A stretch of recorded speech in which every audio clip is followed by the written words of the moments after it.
ಆಯ್ತು. ಆದಷ್ಟು ಬೇಗನೆ ಸುಮಾರನ್ನು ಹಾಸ್ಟೆಲ್ನಿಂದ ಹೇಳಿ ತರಿಸಿ ನಿಮ್ಮೆಲ್ಲರ ಸಮ್ಮುಖದಲ್ಲಿ ಮದುವೆ ಮಾಡಿ ಮುಗಿಸಿ ಬಿಡುತ್ತೇನೆ. ಈ ಆಸ್ತಿ ಅಂತೂ ನನ್ನ ಮಗನ ಹೆಸರಲ್ಲಿ ಬರೆಸಿಕೊಂಡಿನಿ. ನಿನ್ನ ಆಸ್ತಿ ಬರೆಸಿಕೊಂಡು ಶೀಲವನ್ನು ನನ್ನ ಮಂಚದ ರಾಣಿಯನ್ನಾಗಿ ಮಾಡಿಕೊಳ್ಳುತ್ತೇನೆ.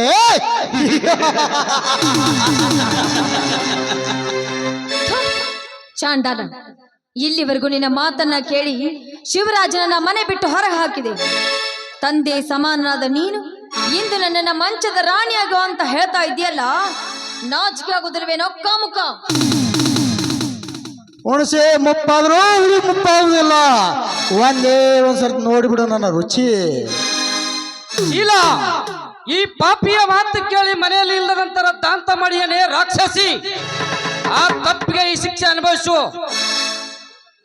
ಹೌದು ರೀ, ನಾನು ದೊಡ್ಡ ತಪ್ಪನ್ನೇ ಮಾಡ್ಬಿಟ್ಟೆ. ಈ ರಾಕ್ಷಸನ ಮಾತನ್ನ ಕೇಳಿ ಕಾವೇರಿಗೆ ಕೊಡಬಾರ್ದ ಕಷ್ಟವನ್ನೇ ಕೊಟ್ಟು ಅವಳ ಮನಸ್ಥಿತಿಯನ್ನ ಕೆಡಿಸಿದೆ. ಅವಳ ಕಣ್ಣೀರು ಹರಿಸಿದ ಮಹಾಪಾಪಿ ರೀ ನಾನು, ಮಹಾಪಾಪಿ. ಆದ್ರೆ ಇವರು ರಾಕ್ಷಸರು ಅಂತ ಈಗ ಗೊತ್ತಾಯ್ತು ರೀ ನನಗೆ. ಏನಲ್ಲ ಚಿಲಾಲಿ, ನನಗ ರಾಕ್ಷಸ ಅಂತ ಬೀಳುತ್ತೀರಿವಾ?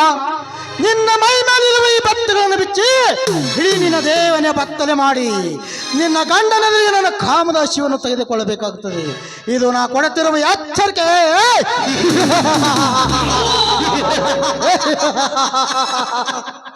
ಧರ್ಮವನ್ನೇ ಎತ್ತಿ ಹಿಡಿತೀನಂತೇಳಿ ಊರ ಜನರಿಂದ ಒಳ್ಳೆತನದ ಮುಖವಾಡ ಹಾಕಿಕೊಂಡು ಧರ್ಮವಂತ ಅನಿಸಿಕೊಂಡಿರುವ ನೀನು ನಮಗೆ ಇಷ್ಟೊಂದು ಚಿತ್ರಹಿಂಸೆ ಕೊಡ್ತಿದೆಯಲ್ಲ ಧರ್ಮರಾಜ್. ನೀನು ನನಗೆ ಇಷ್ಟೊಂದು ಚಿತ್ರಹಿಂಸೆ ಕೊಡುತ್ತಿರುವ ನಮ್ಮ ತಮ್ಮ ಶಿವರಾಜ್ ಎಲ್ಲಿದ್ದರೂ ಬಂದೇ ಬರುತ್ತಾನೆ. ನೀನು ಮಾಡುತ್ತಿರುವ ಅನ್ಯಾಯ ಗೊತ್ತಾದಾಗಲೇ ನಮ್ಮ ತಮ್ಮ ಬಂದೇ ಬರುತ್ತಾನೆ. ಇದು ನಾನು ನಿನಗೆ ಕೊಡುತ್ತಿರುವ ಎತ್ತರ. ಶಿವರಾಜ್ ಬಂದಾನ? ಎಲ್ಲಿ ಬಂದಾನತ್ತೆ? ಎಲ್ಲಿ ಬಂದಿದ್ದಾನೆ? ಬಂದಿದ್ದಾನಪ್ಪ. ಸಾಯ್ಬೇಕು ಅಂತ ಹೊರಟರು ನನ್ನನ್ನು ಕಾಪಾಡಿದ ಮಹಾದೇವನಪ್ಪ ಅವನು. ನೋಡು, ಇನ್ನೇನು ಲೇಟ್ ಮಾಡೋದಿಲ್ಲ, ಬಂದೇ ಬರ್ತಾನೆ. ಇವನು ಹುಟ್ಟನ್ನು ಅಡಗಿಸ್ತಾನೆ. ನೋಡಲ್ಲಿ.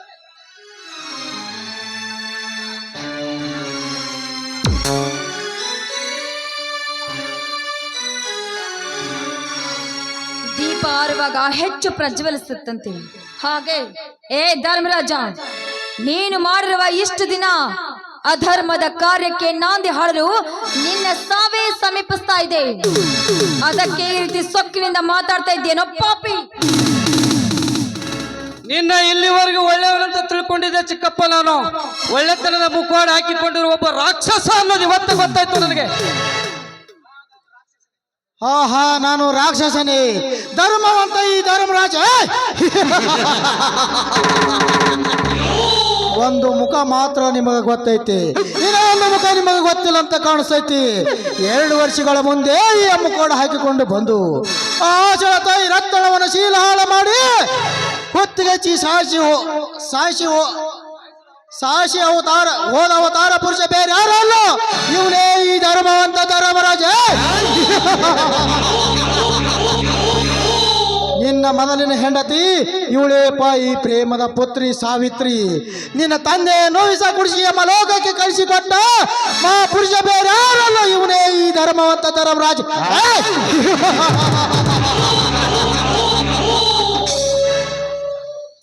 ರಾಕ್ಷಸ, ನನ್ನ ಮಗಳಿಗೆ ವಿಷ ಹಾಕಿ ಸಾಯಿಸುವಂತ ಕೆಲಸ ನನ್ನ ಮಗಳೇನೋ ಮಾಡಿದ್ಲು. ದೇವರಂತ ನನ್ನ ಹಾಗೂ ಮಲ್ಲೇಶನ್ ಮೇಲೆ ಅಪವಾದ ಕೊಟ್ಟು ಇಡೀ ಅವರ ಮನೆತನದ ಮರ್ಯಾದೆಯಲ್ಲಿ ಸರ್ವನಾಶ ಮಾಡದೆ ಇಲ್ಲೋ. ಏಯ್ ಹೇಳು, ನನ್ನ ಮಗಳ ಕೊಲ್ಲುವಂತ ಕೆಲಸ ನನ್ನ ಮಗಳು ಏನ್ ಮಾಡಿದ್ಲು? ಪಾಪಿ ಬೊಗಳು. ನನ್ನ ಮಗ ಮಹೇಶ್ ಹುಟ್ಟಿದ ಕೂಡಲೇ ನನ್ನ ಹೆಂಡತಿ ಸತ್ತು ಹೋದಳು. ಆ ಸ್ಥಾನ ತುಂಬಲು ಸಾವಿತ್ರಿಯನ್ನು ನನ್ನ ಮದುವೆಯಾಗಲು ಇಷ್ಟಪಟ್ಟಿದ್ದಳು. ಆವಾಗ ಒಂದು ಹೊಟ್ಟೆ ತುಂಬ ಊಟ ಸಿಗದಂತ ಕೆಟ್ಟ ಬಡತನ ಕಾಡುತ್ತಿತ್ತು. ಸದಾಶಿವಣ್ಣನ ಮಧ್ಯೆ ಶಿವಕರಿಸಿ ಇಂಥ ಬಡವನಿಗೆ ಮದುವೆ ಮಾಡಿದರೆ ಏನು ಸುಖ ಕಾಣುತ್ತಾಳ, ಕಣ್ಣೀರಿನಲ್ಲಿ ಕೈ ತೊಳಿಬೇಕಾಗುತ್ತದಂತ ಇವನ ತಲೆಯಲ್ಲಿ ವಿಚಾರನ ತುಂಬಿ ನಿನ್ನ ಮಗಳನ್ನು ಇವನಿಗೆ ಗಂಟು ಹಾಕಿದರು. ನನ್ನ ಮದುವೆ ಕ್ಯಾನ್ಸಲ್ ಆಗಿದ್ದಕ್ಕೆ ಊರಲ್ಲಿ ತುಂಬಾ ಅವಮಾನ ಆಯಿತು. ಅಂದೇ ನಾನು ನಿರ್ಧಾರ ತೆಗೆದುಕೊಂಡೆ, ನಿಮ್ಮೆಲ್ಲರ ಸಂಸಾರವನ್ನು ಸರ್ವನಾಶ ಮಾಡಿ ಲಕ್ಷಾಧೀಶರಾಗಬೇಕಂತ ನಾ ಹೂಡಿದ ಕಪ್ಪಟ ನಾಟಕಕ್ಕೆ ಸಾವಿತ್ರಿಯನ್ನು ನನ್ನ ಸೂತ್ರಧಾರನಾಗಿ ಮಾಡಿಕೊಂಡು ಅವಳಲ್ಲಿ ಪ್ರೀತಿ ಪ್ರೇಮ ತೋರಿಸುತ್ತಾ ದೈಹಿಕ ಸಂಬಂಧವನ್ನು ಬೆಳೆಸಿದೆ. ತೋಟಕ್ಕೆ ಹೋಗಿ ಕರೆದಾಗಲೇ ಹೊಟ್ಟೆ ನೋವು ತಲೆ ನೋವು ಅಂತ ಒಬ್ಬಳೇ ಮನೆಯಲ್ಲಿ ಉಳಿದುಕೊಂಡಿದ್ದಳು. ಅವಳ ಜೊತೆಯಲ್ಲಿ ಚಕ್ಕನ್ನಾಡುತ್ತಾ ಪ್ರೀತಿ ಪ್ರೇಮವನ್ನು ತೋರಿಸುತ್ತಾ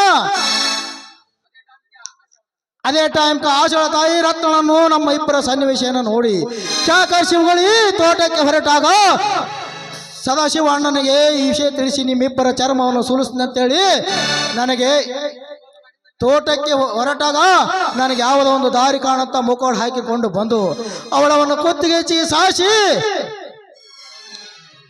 ಇದು ಆದ 1 ವರ್ಷದ ನಂತರ ಸಾವಿತ್ರಿ ಮಧ್ಯೆ ನನ್ನ ಮಧ್ಯೆ ಒಂದು ದ್ವೇಷ ಬೆಳೀತು. ರತ್ನಳನ್ನು ಸಾಯಿಸಿದ ವಿಷಯ ಊರ ಜನರಿಗೆ ತಿಳಿಸಿ ನಿನ್ನನ್ನು ಒದ್ದು ಲಾಕಪ್ಗೆ ಹಾಕ್ಸಂತ ಬೆದರಿಕೆ ಹಾಕಿದಳು. ಅವಳಿಗೆ ವಿಷ ಕುಡಿಸಿ ಅವಳ ಹತ್ತಿರ ಬಾಟ್ಲಿಯನ್ನು ಬೀಸಾಕಿ ಕೆರೆ ಹತ್ತಿರ ಸುತ್ತಾಡಕ್ಕೆ ಹೊರಟಾಗ ಮಲ್ಲೇಶ ತೋಟದಿಂದ ಹೋಗಿ ತಾನೇ ವಿಷ ಕುಡು ಸತ್ತಳಂತ ನನ್ನ ಹತ್ತಿರ ಓಡಿ ಬಂದ. ಮುಂದೆ ನಡೆದ ಘಟನೆನೂ ನಿಮ್ಮೆಲ್ಲರಿಗೆ ಗೊತ್ತೇ ಐತಿ. ಈಗ ನಿಮ್ಮ ಮೂವರನ್ನು ಕೊಲ್ಲುವುದಾಗಿ ಕೊಲೆಗಡಕ ಕಾಮರಾಜನ್ನು ಬರೋದಕ್ಕೆ ಹೇಳಿದ್ದೇನೆ. ಅವನು ಇಷ್ಟಲ್ಲೇ ಬರ್ತಾನ, ನಿಮ್ಮ ಮೂವರನ್ನು ಕೊಚ್ಚಿ ಹಾಕ್ತಾನ. ಹಾಸ್ಟೆಲಿಂದ ಸುಮಾರನ್ನು ಎಳೆತರಿಸಿ ನನ್ನ ಮಗನ ಮಹೇಶನ ಜೊತೆ ಮದುವೆ ಮಾಡಿ ಹೇಗಿದೆ ನನ್ನ ಮಾಸ್ಟರ್ ಪ್ಲಾನ್?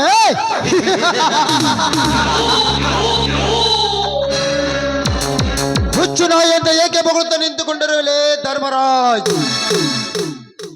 ನಿನ್ನಂತ ದುಷ್ಟನನ್ನು ಸಂಹಾರ ಮಾಡಲೆಂದಲೇ ಸರಿಯಾದ ಟೈಮಿಗೆ ನಾನೀಗ ಇಲ್ಲಿಗೆ ಬಂದಿದ್ದೇನೆ.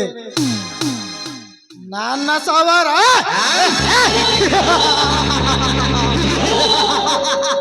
ಈ ಧರ್ಮವಂತ ಧರ್ಮರಾಜನ ಹಣೆ ಬರದಲ್ಲಿ ಆ ಬ್ರಹ್ಮನು ಸಾವು ಬರೋದಕ್ಕೆ ಹೆದರಿಕೊಂಡಿದ್ದಾನೆ. ನಾನು ಮೃತ್ಯುಂಜಯ.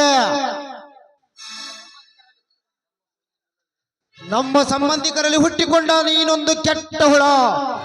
ನಿನ್ನಂತ ದುಷ್ಟ ನಂಬಿಕೆ ದ್ರೋಹಿಯನ್ನು ಇನ್ನು ಬದುಕದಕ್ಕೆ ಬಿಡಬಾರ್ದಲೇ ಧರ್ಮರಾಜ್.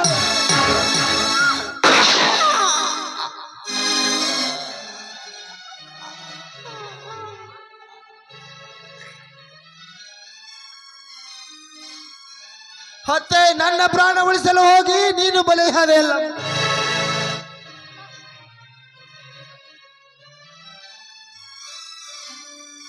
ಎಲೆ ಶಿವರಾಜ್, ಯಮಲೋಕಕ್ಕೆ ಹೋಲಕ್ಕೆ ಸಿದ್ಧನಾಗು ನೀನು.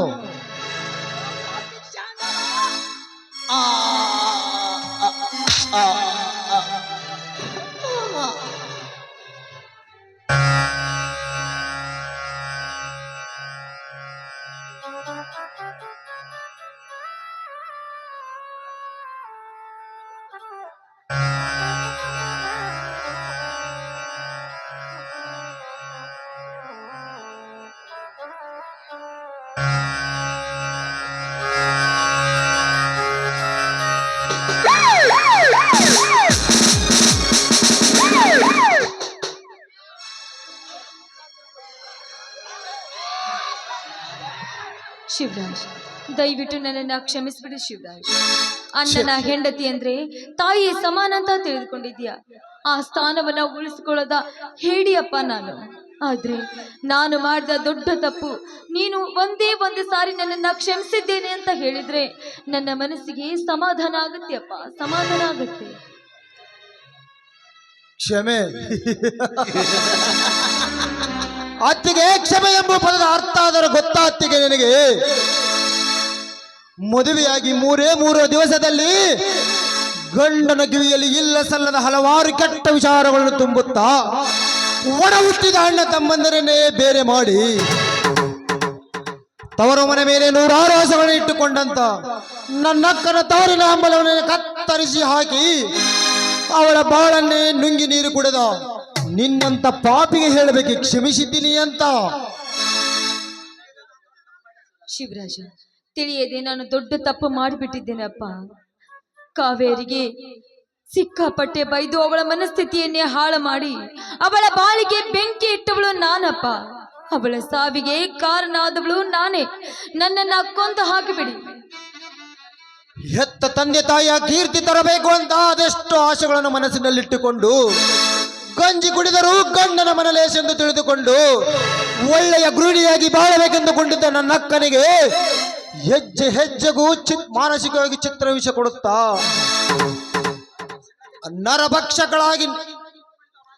ನರಭಕ್ಷಕಳಾಗಿ ನಿಂತುಕೊಂಡಿತ್ತು ಅವಳ ಅತ್ತೆ ಗೋದಾವರಿ.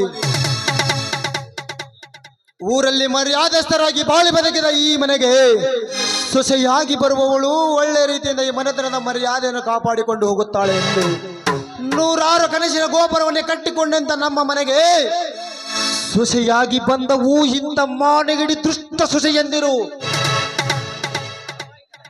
ತಮ್ಮ, ಇದಕ್ಕೆಲ್ಲ ಕಾರಣ ನಾನೇ ಅಪ್ಪ. ಇಲ್ಲಿವರೆಗೂ ನನ್ನ ಹೆಂಡತಿ ಮಾತು ಕೇಳಿದ್ದಕ್ಕೆ ನನ್ನ ಕ್ಷಮಿಸು ತಮ್ಮ. ಅಣ್ಣ, ಏನ್ ಮಾಡ್ತಾ ಇದ್ದೀಯ ಅಣ್ಣ ನೀನು?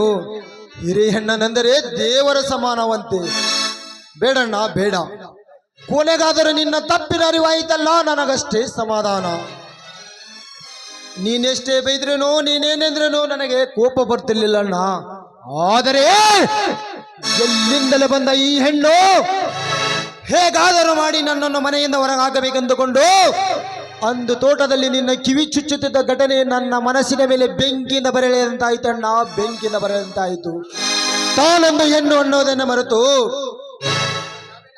ಕಾವೇರಿ ಅಕ್ಕನಿಗೆ ಹೆಜ್ಜೆ ಹೆಜ್ಜೆಗೂ ಮಾನಸಿಕವಾಗಿ ಚಿತ್ರಹಿಂಸೆ ಕೊಡುತ್ತಾ ನಮ್ಮ ಮನೆಗೆ ಸಂಸಾರದ ಕಣ್ಣಾಗಿ ಭಾಗ್ಯಲಕ್ಷ್ಮಿ ಅನಿಸಿಕೊಳ್ಳುವುದನ್ನು ಬಿಟ್ಟು ನರಭಕ್ಷಕಳ ರಾಕ್ಷಸಿ ಅವತಾರ ತಾಳಿದ ಈ ನಿನ್ನ ಹೆಂಡತಿಯನ್ನು ಇಂಚಿಂಚಾಗಿ ಕತ್ತರಿಸಿ ಹಾಕಿದ್ರು ನನ್ನ ಕೋಪ ಕಡಿಮೆ ಆಗುವುದಿಲ್ಲ ಅಣ್ಣ, ನನ್ನ ಕೋಪ ಕಡಿಮೆ ಆಗುವುದಿಲ್ಲ. ಸಮಾಧಾನ ಮಾಡ್ಕೋಣ. ಒಂದೇ ಮನೆಯಲ್ಲಿ 10 ಗಂಡು ಮಕ್ಕಳು ಜೀವನ ಮಾಡಬಹುದು, ಆದ್ರೆ ಒಂದೇ ಮನೆಯಲ್ಲಿ 2 ಹೆಣ್ಮಕ್ಳು ಜೀವನ ಮಾಡೋದಕ್ಕೆ ಸಾಧ್ಯವಿಲ್ಲ ಅಣ್ಣ. ಒಂದು ಹೆಣ್ಣು ಕಷ್ಟದಲ್ಲಿ ಬೀಳ್ಬೇಕಾದ್ರೆ ಅದಕ್ಕೆ ಮತ್ತೊಂದು ಹೆಣ್ಣೆ ಕಾರಣ. ಹೆಣ್ಣಿಗೆ ಹೆಣ್ಣೆ ಶತ್ರು ಎಂಬ ಮಾತು ನಾವ್ ಯಾವತ್ತೂ ಮರಿಬಾರ್ದು. ಶಿವರಾಜ, ದಯವಿಟ್ಟು ನನ್ನನ್ನು ಕ್ಷಮಿಸಿ. ಇಲ್ಲಿವರೆಗೂ ಈ ಮನೆತನದ ಮರ್ಯಾದೆಯನ್ನ ನಾನು ಹಾಳು ಮಾಡಿದ್ದೆ. ಇನ್ನು ಮುಂದಾದ್ರೂ ನನ್ನ ತಪ್ಪನ್ನ ಅರಿವು ಮಾಡಿಕೊಂಡು ಈ ಮನೆತನದ ಮರ್ಯಾದೆ ಉಳಿಸುವ ಪ್ರಯತ್ನವನ್ನ ನಾನು ಮಾಡ್ತೀನಿ. ಎಲ್ಲರೂ ನನ್ನನ್ನು ಕ್ಷಮಿಸಿಬಿಡಿ. ನಡೆಯತ್ತಮ್ಮ, ಮನೆಗೆ ಹೋಗೋಣ. ನಾಳೆ ನಮ್ಮೂರಲ್ಲಿ ಜಗದಾಂಬಿ ತಾಯಿಯ ರಥೋತ್ಸವ, ಮುತ್ತೈದೆ ಹೆಣ್ಣು ಮಕ್ಕಳಿಂದ ವಿಜೃಂಭಣೆಯಿಂದ ರಥೋತ್ಸವ ಇದೆ. ನಿನ್ನ ಜೊತೆಯಲ್ಲಿ ಸುಮಾಳ ಮದುವೆ ಏರ್ಪಾಡು ಮಾಡಿ ಆ ಕಾವೇರಿ ಕಂಡ ಕನಸು ನೆನಸು ಮಾಡಿ ತನ್ನ ಬದುಕಿಗೆ ವಿದಾಯ ಹೇಳುತ್ತಾ ಆ ಹಾಸ್ಟೆಲಿಂದ ಸುಮಾಳನ್ನು ಕರೆಸಿ ಮದುವೆ ಏರ್ಪಾಡು ಮಾಡಿ ನಾಳೆ ಜಗದಾಂಬಿ ತಾಯಿಯ ಜಾತ್ರೆಯಲ್ಲಿ ಅವಳ ಕಂಡ ಕನಸು ನೆನಸು ಮಾಡಿದ್ರೆ ಆಯ್ತು. ಆಯ್ತಣ್ಣ, ಕಾವೇರಿಕನ ಆಶೆಯಂತೆ ಸುಮಾಳನ್ನು ನಾನು ಮದುವೆಯಾಗಿ ಅಕ್ಕನ ಆತ್ಮಕ್ಕೆ ಶಾಂತಿ ದೊರಕಿಸಿಕೊಟ್ರಾಯಿತು. ನಮ್ಮ ಮದುವೆಯ ಜೊತೆಯಲ್ಲಿ ಈ ಆಶಾಳನ್ನು ಇನ್ಸ್ಪೆಕ್ಟರ್ ವಿಕ್ರಮ್ ಜೊತೆ ಮದುವೆ ಮಾಡಿಸಿ ಆಶಾಳ ತಾಯಿ ರತ್ನಮ್ಮಳ ಆಶೆಯನ್ನು ನನಸು ಮಾಡಿ ಅವಳ ಆತ್ಮಕ್ಕೆ ಶಾಂತಿ ದೊರಕಿಸಿಕೊಟ್ರಾಯ್ತಣ್ಣ. ಅರೆ ನೀವು? ಹಾ, ನಾನೇ ಸ್ಪೆಷಲ್ CID ಆಫೀಸರ್ ಇನ್ಸ್ಪೆಕ್ಟರ್. ಏನು? ನೀವು CID ಇನ್ಸ್ಪೆಕ್ಟ್ರಾ?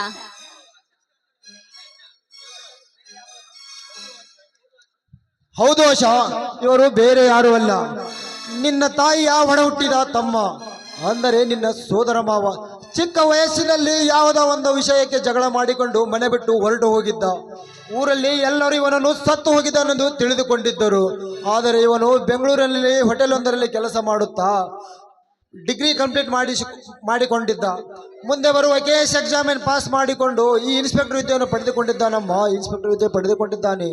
ಹೌದಣ್ಣ, ನನ್ನ ತಾಯಿ ದಿನಕ್ಕೊಂದು ಸಾರಿ ಆದ್ರೂ ಈ ವಿಷಯನ ನೆನೆದು ಕಣ್ಣೀರು ಹಾಕ್ತಾನೆ ಇದ್ಲು. ಹೌದು, ನೀವು ಮೊದಲೇ ಸಾರಿ ನನ್ನ ಭೇಟಿಯಾದಾಗ ಸಿನಿಮಾ ಶೂಟ್ ಮಾಡ್ತೀನಿ ಅಂತ ಸುಳ್ಳು ಹಾಕಿ ಹೇಳಿದ್ರಿ. ಅದು ಅಲ್ಲದೆ ಹುಚ್ಚರ ತರ ನಟನೆ ಯಾಕೆ ಮಾಡಿದ್ರಿ? 2 ವರ್ಷಗಳ ಹಿಂದೆ ಅರಣ್ಯದಲ್ಲಿ ನನ್ನ ಅಕ್ಕ ರತ್ನಾಳ ಶೀಲ ಹಾಳು ಮಾಡಿ ಕುತ್ತಿಗೆ ಸಾಯಿಸಿದ ಆ ಕಾಮುಕನನ್ನು ಹಿಡಿಯಲು ಮೇಲಾಧಿಕಾರಿಗಳ ಅಪ್ಪಣೆಯಂತೆ ನನ್ನ ಅಸಿಸ್ಟೆಂಟ್ ರಾಜಣ್ಣನ ಜೊತೆ ನಾನು ಇಲ್ಲಿಗೆ ಬಂದು ಗೌಪ್ಯವಾಗಿ ವಿಷಯಗಳನ್ನು ಕಲೆ ಹಾಕಬೇಕಂತೇಳಿ ನಾನು ಈ ರೀತಿ ನಿನಗೆ ಸುಳ್ಳು ಹೇಳಿ ನಂಬಿಸಬೇಕಾಗಿ ಬಂತು. ಆದರೆ ಕೆಲವು ದಿನಗಳಲ್ಲಿ ನಿಜವಾದ ಕೊಲೆಗಾರ ಈ ಧರ್ಮವಂತನೆನಿಸಿಕೊಂಡ ಈ ಧರ್ಮರಾಜನೇ ಎಂದು ನನಗೆ ತಿಳಿಯಿತು.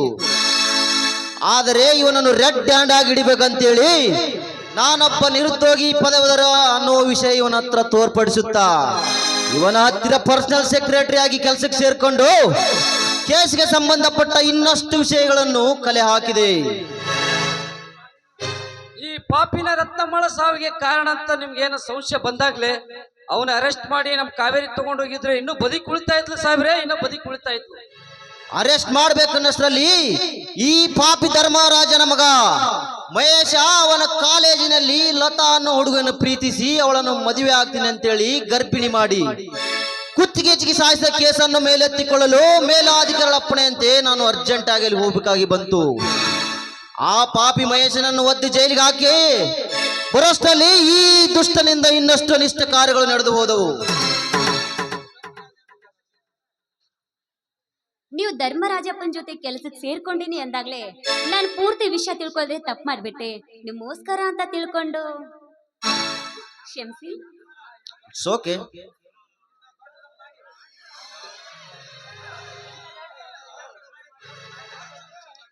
ಇಂಥ ದೊಡ್ಡ ತಪ್ಪು ಮಾಡಿ ಕೇವಲ ಬಾಯಿಂದ ಕ್ಷಮಿಸು ಅಂದ್ರೆ ಈ ಕೇಸ್ ಮುಗಿಯೋದಿಲ್ಲ. ಆಹಾ ಮತ್ತೇನ್ ಮಾಡ್ಬೇಕು ಮಾವ? ಒಂದೇ ಒಂದು ಕಿಸ್ ಕೊಡ್ಬೇಕು. ಹೋಗ್ ಮಾವ, ನಂಗ್ ನಾಚಿಕೆ ಆಗತ್ತೆ. ಕಿಸ್ ಕೊಡ್ಬೇಕು, ಇಲ್ದಿದ್ರೆ 5 ವರ್ಷ ಜೈಲೇ ಗ್ಯಾರಂಟಿ ನೋಡು. ಬೇಡಪ್ಪ.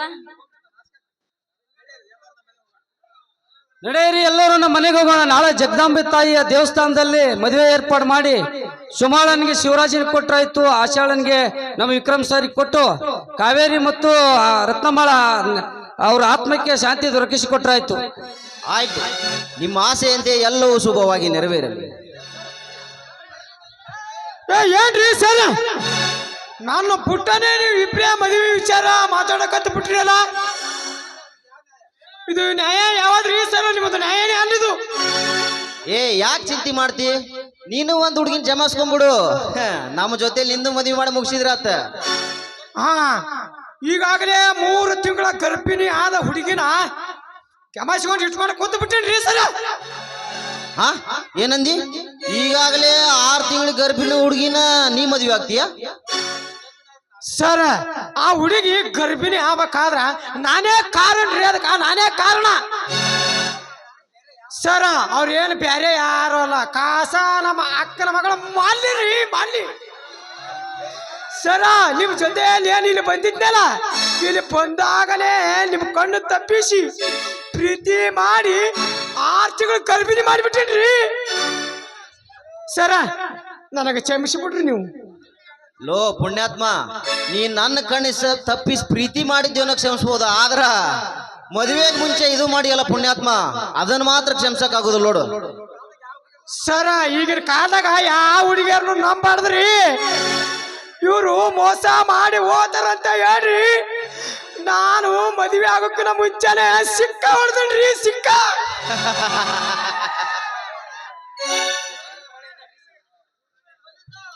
ಕಣ್ಣೀರಿನ ಹೊಳೆಯನ್ನೇ ಹರಿಸಿ ತನ್ನ ಅಂತಕ್ಕೆ ವಿದಾಯ ಹೇಳಿದ ಈ ಕಾವೇರಕ್ಕನ ಮನೆಯಲ್ಲಿ ಈ ರೀತಿ ಮತ್ತೆ ನಗು ಮೂಡುತ್ತೆ ಅಂತ ನಾನು ಕನಸಲ್ಲೂ ಅಂದ್ಕೊಂಡಿರ್ಲಿಲ್ಲ. ಬನ್ನಿ, ಹೇಗಿದ್ರು ಎಲ್ಲರೂ ಒಂದಾಗಿದ್ದೀವಿ, ದೇವ್ರಿಗೆ ಹೋಗಿ ಮಂಗಳ ಹಾರಿಬಿಡೋಣ.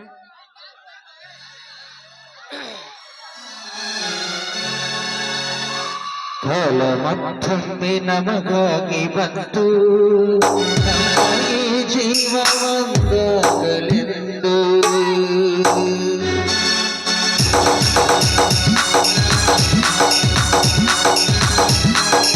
ಮತ್ತೊಮ್ಮೆ ನಮಗಾಗಿ ಬಂತು, ನಮಗೆ ಜೀವ ಒಂದಾಗಲೆಂದು. ಮತ್ತೊಮ್ಮೆ ನಮಗಾಗಿ ಬಂತು, ನಮಗೆ ಜೀವ ಒಂದಾಗಲೆಂದು.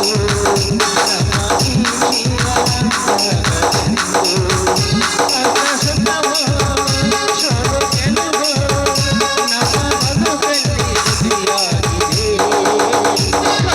ಮತ್ತೊಮ್ಮೆ ನಮಗಾಗಿ ಬಂತು, ನಮಗೆ ಜೀವ ಒಂದಾಗಲೆಂದು.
ಡುಯೆಟ್ ಸಾಂಗ್ ಆಗೈತಿ ಇಲ್ಲಲ್ಲ ನಾವೆಲ್ಲರೂ ಹೋಗೊಂಬರ್ರಿ ಗಂಡ ಹೆಂಡತಿ ಒಂದು ಡುಯೆಟ್ ಸಾಂಗ್ ಹಾಡ್ ಬರ್ಲಿ ಅಲ್ಲೇ ನಿಂತಾರ ಇಲ್ಲಿ ಬಾಯಿಲೆ ನಂದು ಓದ್ತೇವ ಬೆಳತಾನೆ ನಿನ್ನ ಗಂಡನ ಉರ್ಸ್ಕೊಂಡಿ ಒಂದಿನಾರ ಫಸ್ಟ್ ನೈಟ್ ಮಾಡಿದೇನಿಲ್ಲ ಏ ಮಾಡಿ ಏ ಮಾಡಿ ನಮ್ದು ಏನಿದ್ರು ತೊಡ್ದಾಗ ಆಗೈತಿ ನೀ ಮಾಡಿ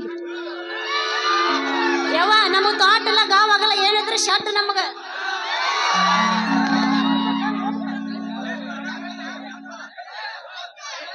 ಪ್ರೇಮ ಗಂಗಾಂತರಂಗ